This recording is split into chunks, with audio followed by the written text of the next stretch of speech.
For weeks after the chief's trial was first announced, Ashibi returned home and tried to convince herself she had peace. She woke to sunlight instead of barking orders, slept in her own bed instead of the narrow cot in the servants' quarters, and even dared to laugh with her mother over bowls of steaming yam porridge. But peace, she soon learned, was only an illusion. The first letter arrived folded neatly under the door. No name, no sender, just words scribbled in messy strokes. The lion may be caged, but his cub sharpens his claws. Her mother burned it at once, muttering, "Old loyalists. Dogs without masters. Don't let them scare you." But the letters kept coming. Some were cryptic warnings, some veiled threats. One read, "You lit the match, now wait for the fire." Another, pinned to the window one dawn, simply said, "Your healer will come for you." Ashibi tried to hide her trembling. At night, when her mother slept, she pressed her hand against her chest, remembering Lucas's face. Broken, betrayed, burning. She told herself he was finished, a ruined man lost in shame. But the letters made her doubt. Then came him, the new man. He appeared like light after a storm. Warm eyes, gentle laughter, hands that steadied her when the shadows grew too long. He wasn't Lucas, not even close. He lacked that dangerous fire. But his presence was a balm. And when he kissed her, Ashibi didn't close her eyes to savor him. She closed them to chase the ghost of another. She told herself it wasn't love. It was distraction, comfort.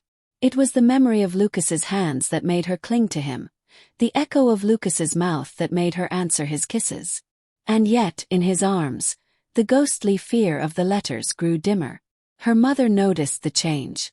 "This man has come too easily," she warned. "Love is not a bandage for wounds you carved yourself. Leave this state, Ashibi, before it's too late." But Ashibi only smiled faintly, shaking her head. "Mama, I deserve this.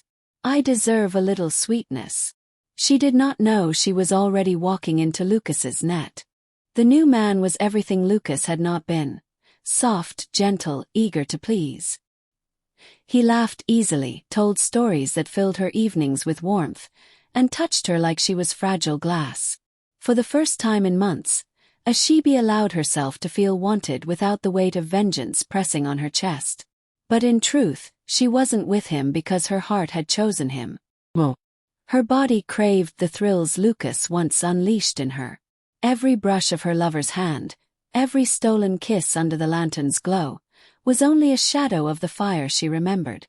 She closed her eyes and pretended it was Lucas's scent, Lucas's strength, Lucas's hunger. The comparison haunted her, but the distraction was enough to numb the ache. Nights grew longer. Their laughter spilled into dawn. He filled her days with attention, pulling her mind away from the ominous letters that still appeared at her door. One morning, she found another note pinned to the wooden frame. Ash burns slowest when wet with desire. She froze, her heart stumbling, but her new man came up behind her, kissed her shoulder and whispered, "Ignore it. Whoever they are, they can't touch you. Not while I'm here." It was enough to calm her, enough to make her lean back into him. But her mother's sharp eyes missed nothing.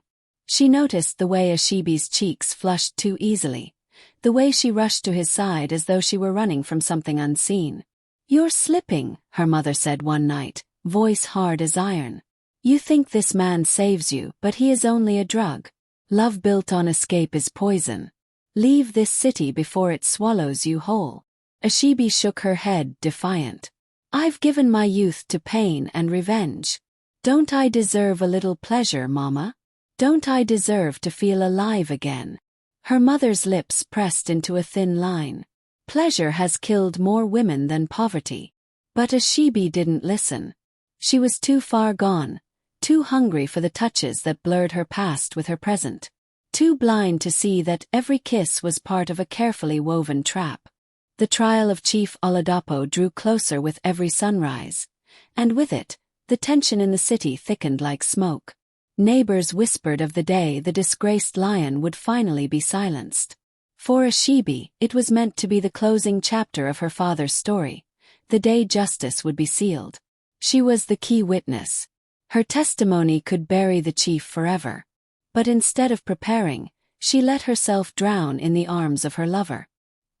He had a way of stealing hours, of keeping her body too busy to think, too distracted to remember her duty.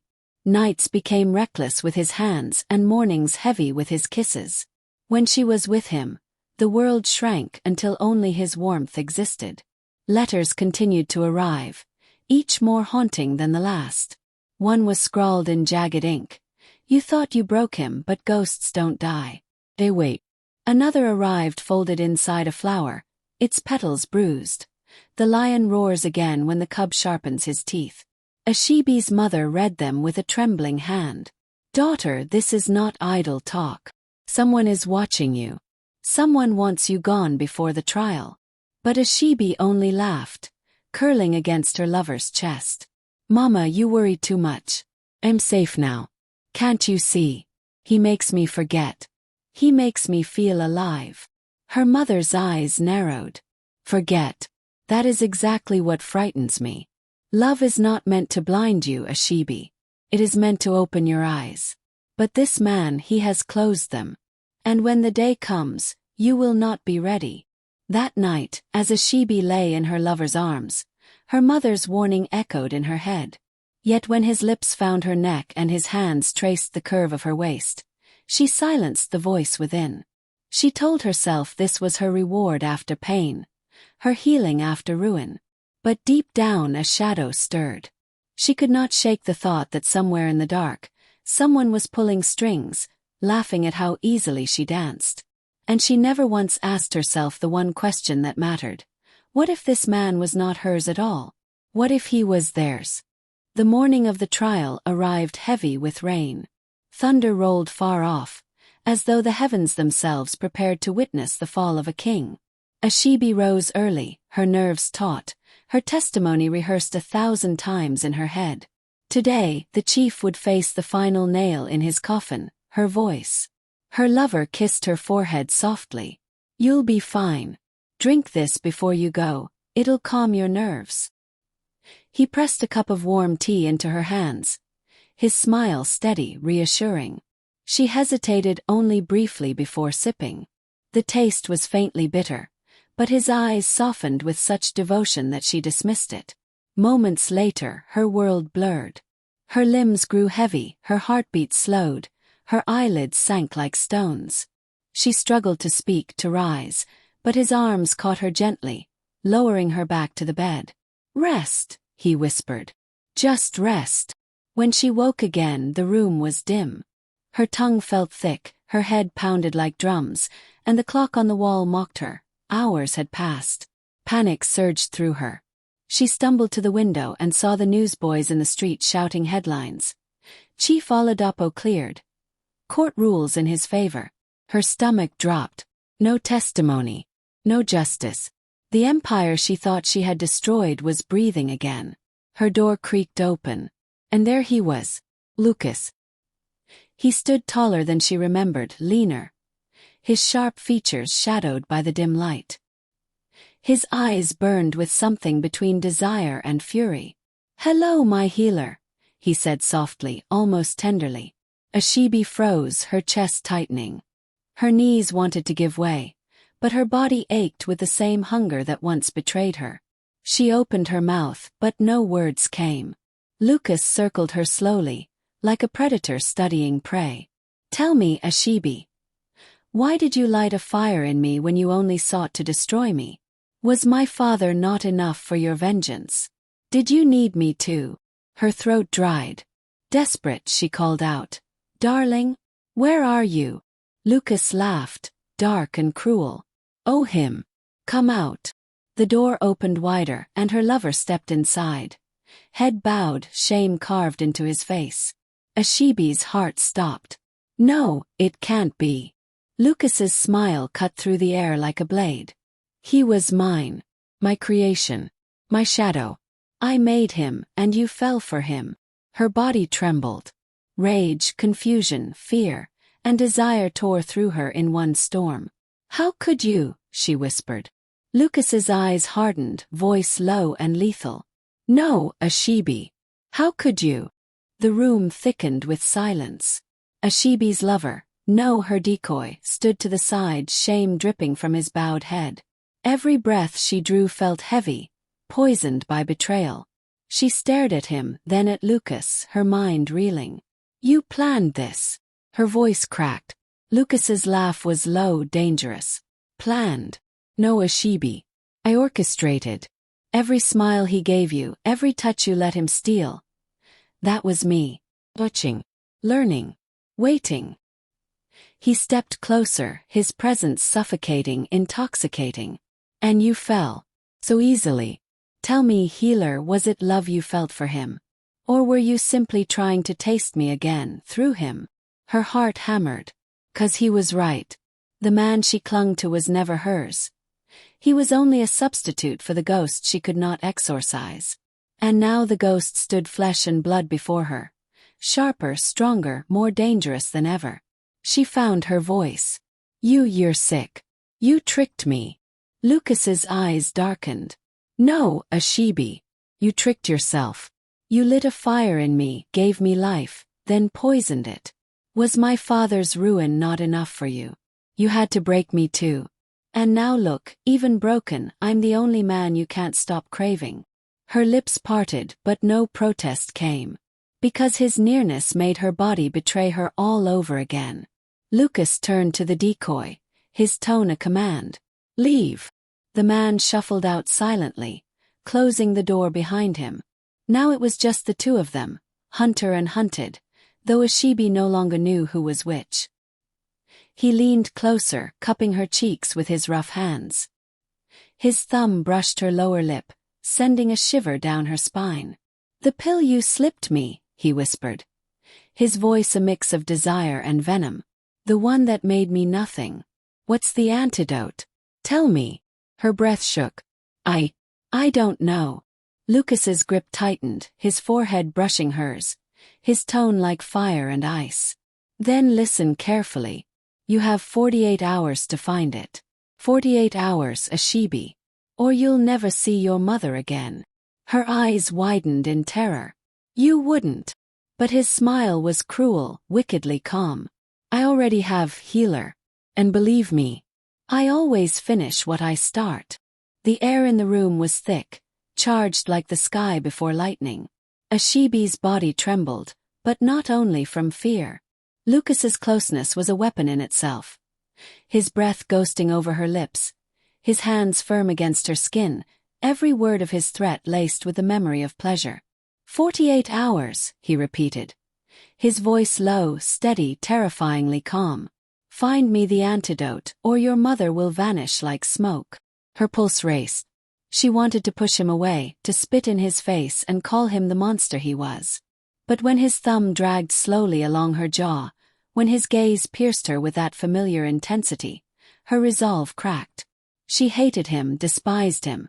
And yet, a dangerous part of her still longed for him. Why are you doing this? She whispered. Your father is free, your name restored. Isn't that enough? Lucas laughed, but it was bitter, hollow. Enough. You think my father's freedom is what I wanted? No, Ashibi. I wanted me. My manhood. My life. The fire you stole.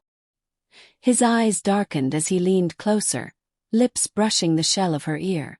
And if you don't give it back, I'll take from you what you love most. I learned from you, healer. Vengeance tastes better when it's personal. Tears burned in her eyes, but her body betrayed her again, shuddering under his nearness. She whispered, and if I fail? His mouth curved into a smile, cruel and intimate all at once. Then you'll learn what it feels like to be broken the way you left me. To crave something you can never have again. He pulled back just enough to watch her expression twist in pain, then let his fingers trail down her arm, leaving fire in their wake. I don't want your fear, Ashibi, he said finally, his tone shifting like silk over steel. I want your fight. I want to see how far you'll run to fix what you destroyed. And when you return to me. His eyes flicked to her lips, then lower, lingering. You'll return as mine.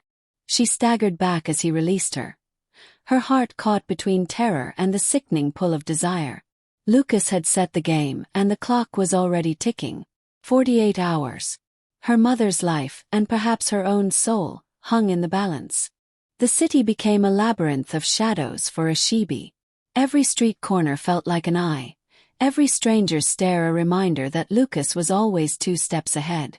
She ran from chemists to old healers, bribed nurses in dusty clinics, begged apothecaries who whispered of herbs and poisons. None of them had answers. Time bled away with every sunrise, and her mother's face haunted her, fragile, terrified, waiting. But it wasn't only fear that burned in Ashibi. It was obsession. Even in the midst of her frantic search, she saw him. Lucas, standing across the market with his hands in his pockets, leaning against a wall outside a pharmacy, a shadow in the mirror of her cab. He never touched her, never spoke, but his presence was enough to unravel her. She hated the way her body quickened when his eyes caught hers. Hated that in her panic, she still longed for the heat of his hands, the taste of his kiss. One night, exhausted and broken, she returned home to find another letter on her bed. It wasn't a threat this time. It was a memory. You never asked why your body answered mine when no one else could awaken it. Her hands shook as she read, because the truth she had buried clawed its way back. She had never stopped craving him. The distraction with her fake lover had been nothing but a lie, she told herself.